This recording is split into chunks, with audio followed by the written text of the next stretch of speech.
A cicada, every 7 years they come out of the ground and crawl to the very top of the tree after they've left a shell behind. This is one in the process of leaving its shell behind. What's it doing? It's fluttering its wings. It's coming out of its shell. I think I caught a cicada. To go to the very top of the tree and make that creepy, creepy noise. Is it alive? Yeah. Why would you do that? She caught one that's still alive. Put it back on the tree. Yep. Mom, tell her to put it back on the tree. It's gonna die.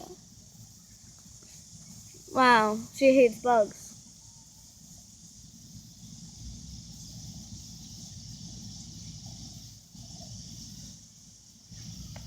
Mom,